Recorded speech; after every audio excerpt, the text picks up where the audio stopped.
దేవుడు మనకి తోడుగా ఉన్నప్పుడు, సోర్స్ ఆఫ్ బ్లెస్సింగ్ అక్కడి నుంచే ఉన్నప్పుడు, ఎంతమంది ఏం చేసినప్పటికీ కూడా మీ బ్లెస్సింగ్ని ఎవరు ఆపలేరు. హల్లెలూయా.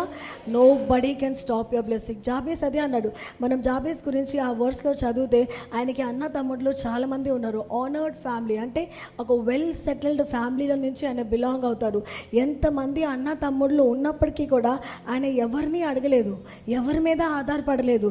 నా తండ్రి అయినా సోర్స్ ఆఫ్ బ్లెస్సింగ్, లేకపోతే నా అన్న తమ్ముడు నాకేమైనా హెల్ప్ చేస్తారని ఆయన అనుకోలేదు. ఆయన దేవుని మీద ఆధారపడ్డాడు, దేవుణ్ణి అడిగారు, నన్ను బహుగా దీవించు, నన్ను బహుగా ఆస్వాదించు అని ఆయన దేవుణ్ణి అడిగారు. దేవుణ్ణి అడిగినప్పుడు దేవుడు ఆయన ప్రార్థన ఆలకించారు.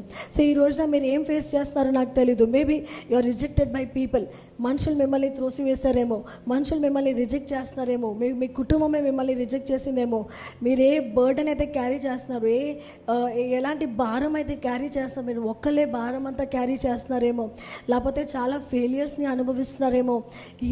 ఇది ట్రై చేసినా నాకు ఫెయిలియర్ వస్తుంది, అది ట్రై చేసినా నాకు ఫెయిలియర్ వస్తుంది, ఏది ట్రై చేసినప్పటికీ కూడా నేను ఓన్లీ ఫెయిలియరే, ఓటమి అనుభవిస్తానని అనుకుంటున్నారేమో.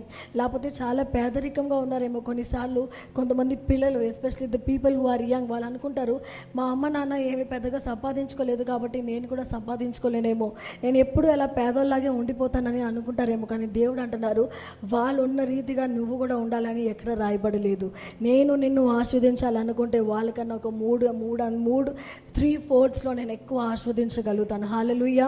సో